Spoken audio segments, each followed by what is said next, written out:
आज विश्व पर्यावरण दिवस है और एकता जी उसके विशेषज्ञ हैं, क्लाइमेट एजेंडा की आप संस्थापक हैं। तो ये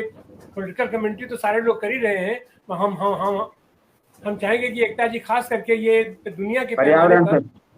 पर्यावरण की क्या स्थिति है और अपने बनारस के उत्तर प्रदेश की क्या स्थिति है, इस पर विस्तार से रोकने वाली एकता जी। जी बिल्कुल, बोलिए। जी बिल्कुल। जी शुक्रिया इस बातचीत में शामिल करने के लिए आप सभी का। मैं सभी की बातों को सुन रही थी। एक तो पर्यावरण की बात शुरू करने के पहले जो महिला रेसलर्स का आंदोलन चल रहा है, एक महिला होने के नाते और पूरी दुनिया की महिलाएं जो हैं इस तरह के भेदभाव और छेड़छाड़ की शिकार हैं। हमारे खुद के डेटा जो हैं, जो सरकारी डेटा हैं, वो एक बड़ा नंबर दिखाते हैं कि किस तरीके से ये छेड़छाड़ और भेदभाव की घटनाएं जो है लगातार बढ़ रही हैं। और खासकर उत्तर प्रदेश या इस तरह के पश्चिमी उत्तर प्रदेश या दिल्ली के आसपास ये घटनाएं बहुत ही भयानक तरीके का रूप लेती जा रही हैं। तो मैं उन महिलाओं के समर्थन में हूँ, एक महिला होने के नाते भी और एक एक्टिविस्ट होने के नाते भी उस समर्थन में हूँ। अपनी बात पर्यावरण पर आपने जो बिहार में 1700 करोड़ की लागत लगाकर जो पुल बनाया गया और उसको हम जब देख रहे थे गिरते हुए, जिस तरीके से टीवी पे वो दिख रहा है, ऐसे लग रहा है जैसे हम बच्चों के खिलौनों को, या कह लें बच्चे जब कैसल का वो सैंड का पुल बनाते हैं खेलने के लिए और जिस तरीके से वो सूखते सूखते गिरता है, बिल्कुल वैसा ही महसूस हो रहा था। ये जो तेजी है 2024 की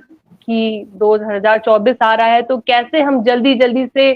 कई चीजें अपने नाम कर लें, ये शायद उसकी जल्दी है। क्योंकि ब्रिज वगैरह, एक्सप्रेस वे वगैरह इतनी तेजी से बनने वाली चीजें नहीं है जिनको आप इतनी तेजी से उस टारगेट को पूरा कर दें और वो रातों रात बन के तैयार हो जाए। ऐसी कई दुर्घटनाएं हम पूरे देश भर में देख रहे हैं, जहाँ पे नई नई बिल्डिंगें बन रही हैं, जहाँ पे आवास के नाम पे लोगों के लिए आवास बनाए जा रहे हैं सस्ते, और वो किस तरह से दुर्घटनाग्रस्त हो जा रहे हैं, लाखों लोगों की जान जा रही है। जिस तरीके से ये ब्रिज गिर रहा है उसको हम समझ सकते हैं कि किस जल्दीबाजी में ये बनाया गया होगा। मैं बनारस की हूँ और उदाहरण अगर बनारस से लेके शुरू करें, किस तरह से पूरी दुनिया में उत्तर प्रदेश के ज्यादातर जिले जो हैं उनको माना गया है कि ये पूरी दुनिया भर में सबसे प्रदूषित जिले हैं। क्यों माना गया है? उत्तर प्रदेश को बहुत तेजी से दिखाया जा रहा है जिस तरीके से कि ये भाजपा की सरकार है और यहाँ बहुत तेजी से ग्रीनरी बढ़ रही है। हम चारों तरफ प्रचार में सुन रहे हैं, टीवी चिल्ला चिल्ला के बोल रहा है कि बहुत कुछ अच्छा हो रहा है, जैसे अच्छे दिन आ चुके हैं। लेकिन जब हम अपने आसपास देखने की कोशिश करते हैं, मैं उदाहरण इस चीज से लेती हूँ कि बनारस में कुछ मशीनें हैं जो सेंट्रल पॉल्यूशन कंट्रोल बोर्ड की मशीनें लगी हुई थी, जो लाइव डेटा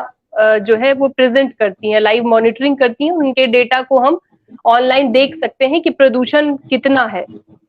कुछ साल पहले एक मशीन थी बनारस में अर्दली बाजार में जिससे हम ये चेक किया करते थे कि कितना प्रदूषण है। अभी कई मशीनें हो गई हैं और पिछले एक साल से ये डेटा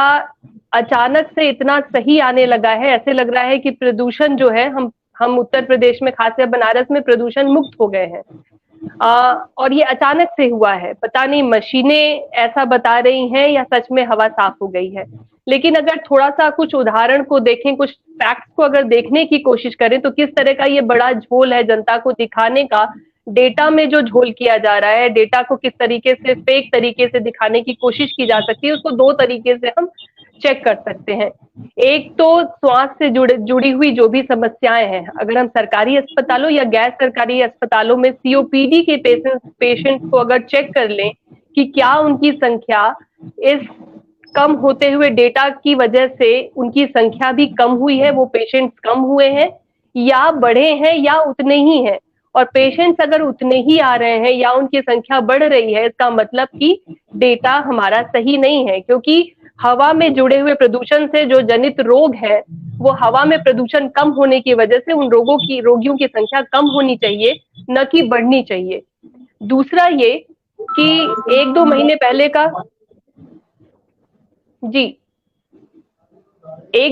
पहले का एक उदाहरण है जिसमें आईएसडी बीएचयू के अंदर एक मशीन लगी हुई है जिसका डेटा ये कह रहा है कि अदली बाजार में लगी हुई मशीन, जो कि बहुत ही भीड़ भाड़ के इलाके में लगी है और वहां पे सड़क का भी कंस्ट्रक्शन चल रहा है, धूल उड़ रही है, बीएचयू का डेटा ज्यादा बुरा दिखाया गया है आईएसडी का, और अदली बाजार का डेटा साफ दिखाया गया है। ये कैसे संभव? हम सभी जानते हैं कि बीएचयू में जब हम अंदर इंटर करते हैं तो वहां ढेर सारे पेड़ पौधे होने के कारण अंदर का टेम्परेचर हम अपने स्किन पे महसूस कर सकते हैं कि 1 से 2 डिग्री वो नीचे रहता है। हवा वहां कमोबेश साफ रहती है, आप सांस लेते समय उसको महसूस कर सकते हैं। आईएसडी का डेटा ज्यादा प्रदूषित बता रहा है, जो कि अर्दली बाजार का डेटा बता रहा है कि वहां बहुत सफाई है और 100 के अंदर ही प्रदूषण है, यानी खतरे से बाहर है हम। तो ये जो जनता को बरगलाया जा रहा है मशीनों के माध्यम से, क्योंकि अभी तक हम मशीनों के माध्यम से सवाल उठाते थे कि भाई आपकी मशीनें हैं, वो बता रही हैं कि प्रदूषण है, तो आप इसको कैसे कम करेंगे, आपके पास क्या उसको कम करने के क्या उपाय हैं, क्या तकनीक है, और आप क्यों नहीं कम कर रहे हैं? क्योंकि इसका सीधा असर हमारे स्वास्थ्य पर, हमारे पॉकेट पे आ रहा है। हम इधर मेहनत करके कमा रहे हैं और स्वास्थ्य पे जाके उसको खर्च कर दे रहे हैं। तो स्वास्थ्य की सुविधाएं बेहतर करने के बजाय, प्रदूषण को कम करने के बजाय उन्होंने दूसरे तरह की मशीनें ला दी जो डेटा ही आपको बहुत मैनिपुलेट करके बताएंगी, बहुत गलत तरीके से बताएंगी। पिछले कई सालों से बनारस जो है वो बहुत फोकस में है। कॉरिडोर के नाम पे लाखों श्रद्धालु आते हैं। एडमिनिस्ट्रेशन का डेटा है कि प्रतिदिन 2 से 2.5 लाख लोग यहाँ पे टूरिस्ट के बतौर विजिट करते हैं। बनारस जो है वो पहले वाला शांति वाला बनारस नहीं रह गया है, जहाँ पे विदेशों से लोग आते थे, 2-4 महीने शांति की खोज में यहाँ रहते थे घाटों पे। अब वो खुद यहाँ से जो विदेशी नागरिक हैं, जो टूरिस्ट के रूप में आते हैं, विदेशी टूरिस्ट, अब वो वहां से भाग रहे हैं। वो कह रहे हैं कि ऐसा बनारस मैंने सुना नहीं था, मैं जो सोच के आया था या मैं जो सोच के आई थी, ये वैसा बनारस नहीं है। यहाँ बहुत कोलाहल है और मैं जो दूसरे टूरिस्ट से जो सुनती थी, ये बिल्कुल वहां पे वैसा नहीं है। ये अचानक से जो शोर बढ़ा है,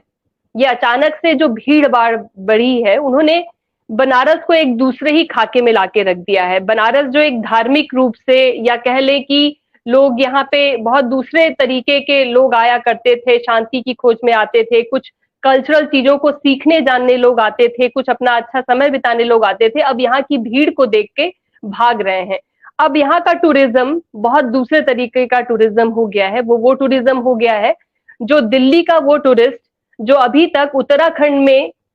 कचरा फैलाने जाया करता था हर शनिवार और रविवार, उसके लिए स्पेशल फ्लाइट्स चल रही है, उसके लिए स्पेशल ट्रेन चल रही है यहाँ पे वंदे भारत से लेके, और अब वो दिल्ली का टूरिस्ट अब वो बनारस विजिट कर रहा है कि उसको घूमने की एक नई जगह मिल गई है, कचरा फैलाने की एक नई जगह बन गई है। हर शहर की एक कैरिंग कैपेसिटी होती है, हर शहर को का एक निश्चित जनसंख्या होनी चाहिए, निश्चित सड़कें होनी चाहिए, निश्चित एक फ्लाईओवर होना चाहिए, निश्चित बाजार होना चाहिए, और उस मानक से अधिक अगर उसके अंदर बाजार, उसके अंदर जनसंख्या या गाड़ियां, इनकी संख्या बढ़ती है तो उसकी कैरिंग कैपेसिटी इतनी नहीं है कि वो उसको संभाल पाए। फिर समस्याएं बढ़ेंगी, कंजेशन बढ़ेगा, पॉल्यूशन बढ़ेगा, बीमारियां बढ़ेंगी। बनारस में जो भी एडमिनिस्ट्रेशन है उसको इसकी परवाह नहीं है कि बनारस की कैरिंग कैपेसिटी है क्या। यहाँ पे आप कॉरिडोर के लिए जो डिस्ट्रक्शन करते हैं और उसको बहुत ही पॉम्प एंड शो करते हैं पूरी दुनिया भर में कि आओ देखो हमने कितना रोजगार क्रिएट कर दिया, आओ देखो हमने कितना खूबसूरत कर दिया, और लोग आ रहे हैं देखने के लिए। लेकिन क्या बनारस की ये कैरिंग कैपेसिटी है कि प्रतिदिन वो 2 लाख अन्य लोगों को जो बाहर से आ रहे हैं उनको सर्व कर सके? क्या उसकी कैरिंग कैपेसिटी है कि लोग अपनी अपनी गाड़ियों से दिल्ली से यहाँ पे, आसपास के दूसरे प्रदेशों से यहाँ पे बड़ी संख्या में आ रहे हैं, होटल्स कम पड़ जा रहे हैं। मैं लास्ट पूर्णिमा की बात बता रही हूँ, जब देव दीपावली था, लोगों को होटल्स नहीं मिले, हजारों की संख्या में लोग 80 के पास अपनी गाड़ियां खड़ी करके गाड़ियों में सोए। अचानक से ये भीड़ का बढ़ना किसी भी शहर के लिए एक खतरा पैदा करता है, वहां के लोगों के लिए खतरा पैदा करता है, और एडमिनिस्ट्रेशन को इसके बारे में सोचना चाहिए, इसके बारे में प्लानिंग करनी चाहिए, जो यहाँ पे नदारद है। एनवायरमेंट इम्पैक्ट स्टडी नहीं की गई जब कॉरिडोर बन रहा था कि इतना बड़ा विध्वंस, इतनी बड़ी टूट फूट होने के वजह से, या इतना पुराना इलाका है गंगा के किनारे, जहां आपने नियम बनाया है कि 200 मीटर के अंदर कोई भी कंस्ट्रक्शन नहीं होना चाहिए, कोई भी डिस्ट्रक्शन नहीं होना चाहिए, और आपने इस कानून को इतना कड़ा बनाया है कि जिनके मकान टूट रहे हैं, एक्सीडेंट्स हो रहे हैं, रोज के हिसाब से लोग, किसी के सर पे छत गिर जा रही है, लेकिन वो कंस्ट्रक्शन नहीं करा सकता क्योंकि आपने नियम बनाया है कि गंगा के 200 मीटर की दूरी तक कोई भी कंस्ट्रक्शन नहीं होगा। लेकिन उन्हीं नियमों को ताक पे रखकर हमारे देश के प्रधानमंत्री का स्वप्निल, कह लें एक सपना जो है, वो कॉरिडोर के रूप में उस 200 मीटर के अंदर इतनी बड़ी तोड़-फोड़ करता है, इतना बड़ा कंस्ट्रक्शन कर रहा है, और उसपे ना एनजीटी आज तक कुछ बोल रही है, ना इसकी मांग की गई कि भाई इसको करने के पहले, एक पुराना शहर है बनारस, क्या आपने एनवायरमेंट इम्पैक्ट स्टडी की कि इसका क्या सामाजिक आकलन आपने किया कि इसका क्या इम्पैक्ट पड़ रहा है,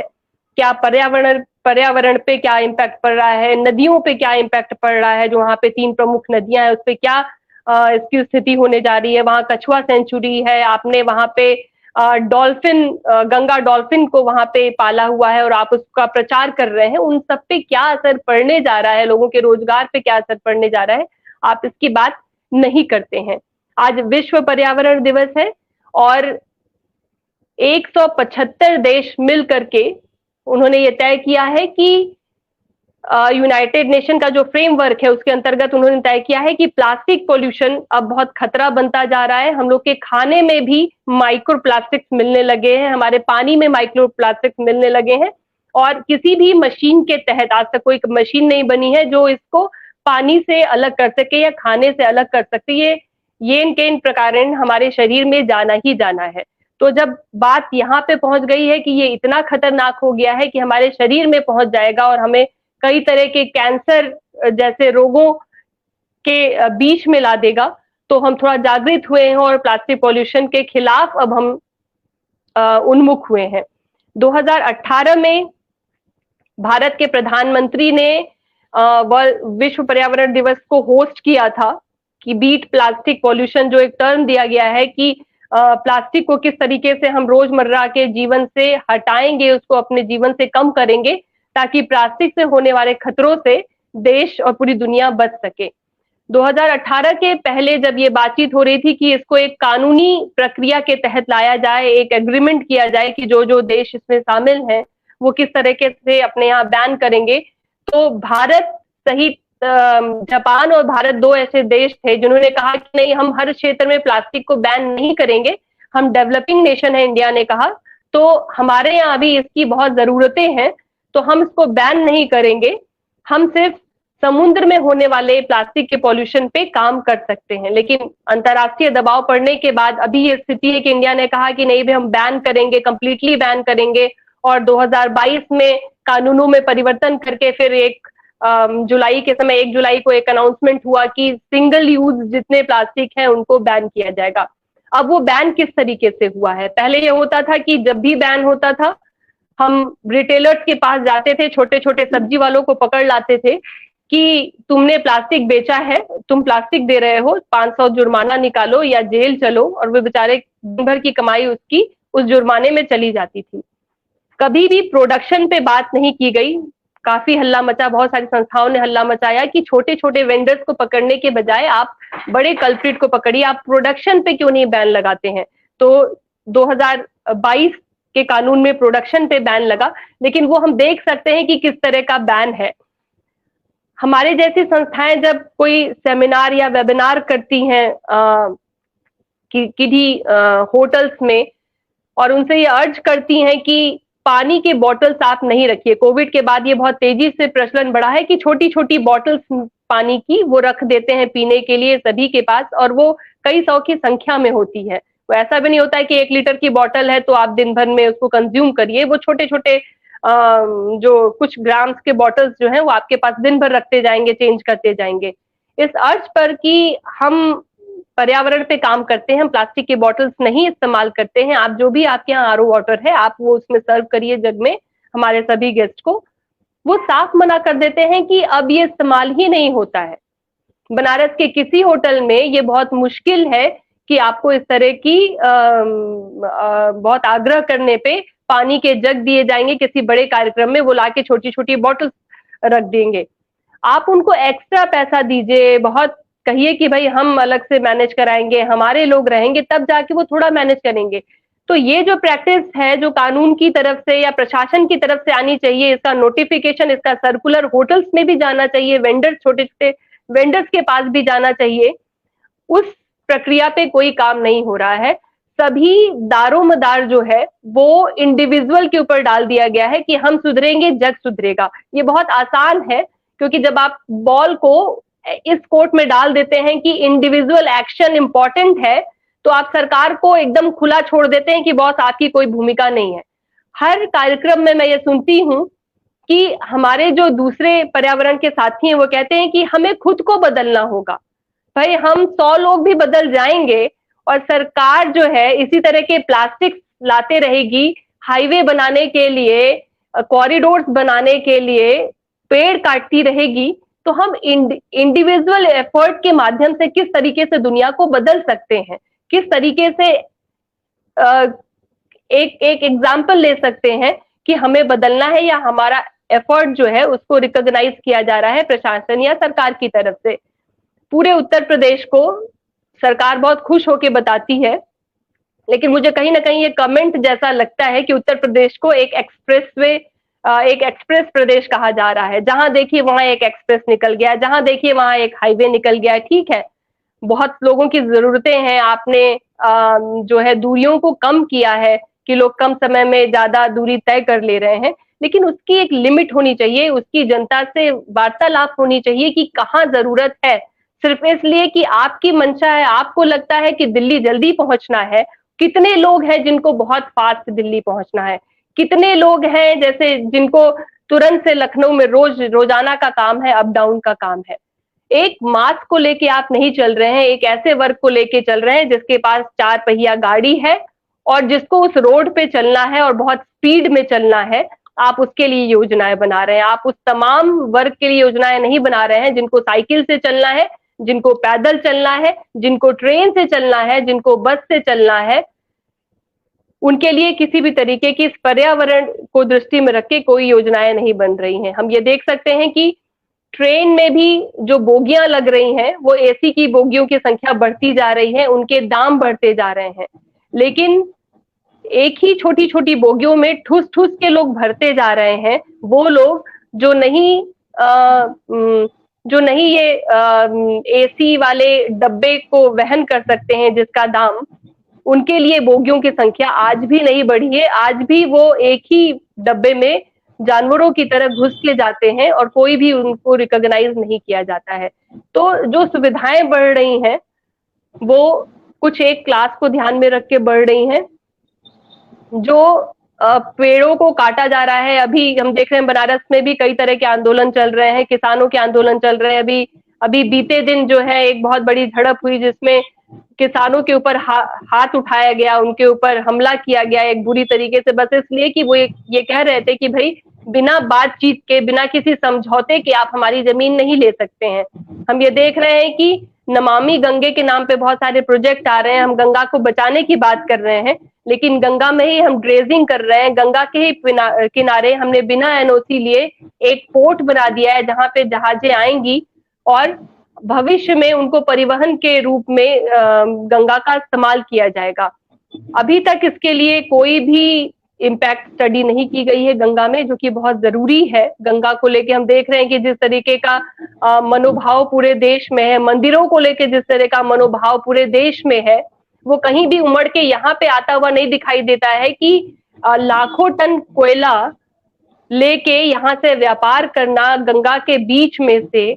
कितना घातक हो सकता है गंगा के लिए, कितना घातक हो सकता है उसके किनारे रहने वाले लोगों के लिए, और कितना घातक हो सकता है उन जलीय जीवों के लिए कि एक खुला हुआ कोयला जो है धूल उड़ाता हुआ गंगा में परिवहन करके लाया जाएगा और लौटते समय वो सीमेंट फैक्ट्रियों से के लिए वो राख लेके आया करेगा। तो ये सारी चीजों पे हम गंगा को भूल जाते हैं, हम वाहवाही करते हैं कि बहुत अच्छा प्रोजेक्ट आ रहा है, रोजगार बढ़ेगा, सारी चीजें बढ़े, बढ़ेंगी, लेकिन जब पर्यावरण नहीं रह जाएगा, स्वास्थ्य नहीं रह जाएगा, तो हम देश को सिर्फ सीमेंट का कंक्रीट बन के देख के क्या करेंगे। बहुत सी दुनिया के ऐसे एग्जाम्पल्स हैं, हम चीन में देखते हैं कि जहां पहले कोयले से बिजली बनती थी, जहां कोयला खत्म हो गया 20-25 सालों में, 30 सालों में, उस जगह को किस तरह से वीरान छोड़ दिया गया है। यूरोप में उन जगहों पे जहां कोयले से बिजली बनती थी और बाद में नियम कानून बदलने के बाद किस तरह से वो वीरान पड़े हुए हैं, बिल्कुल वैसे ही अंग्रेजी फिल्मों की जो हॉरर फिल्में होती थी जहां पे खंडहर दिखा करते थे भयानक से, खतरनाक से, बिल्कुल वैसे ही वो स्ट्रक्चर पड़े हुए हैं। तो हम उन देशों से ये बजाय ये सीख लेने के कि जिनको हमको फेज आउट करना है, हम चाह रहे हैं कि हम जितना कोयला है हम जल्दी जल्दी इस्तेमाल कर लें, क्योंकि प्रधानमंत्री ने टारगेट बनाया है कि हम 2070 तक नेट जीरो हो जाएंगे। तो नेट जीरो होना है, उसकी तैयारी आज से नहीं शुरू हो रही है। नेट जीरो होना है तो हमें आज से शुरू करना चाहिए कि हम कोयलों को किस तरह से रिड्यूस करें अपनी लाइफ में, प्लास्टिक को किस तरह से रिड्यूस करें, बायोफ्यूल पे कितना ज्यादा खर्च करें। बजाय इसके हम ये सोच रहे हैं कि जमीन के अंदर से जितना ज्यादा कोयला है हम निकाल लें, हम उससे कमाई कर लें, फिर 2070 में अपने आप को नेट जीरो घोषित कर देंगे। ये बहुत ही यूटोपियन है और बहुत ही छलावा है। इसकी तैयारी आज से शुरू होनी चाहिए और मुझे लगता है कि जनता को भी इसके लिए बोलना चाहिए, ना ही सिर्फ पर्यावरण वालों को। जी।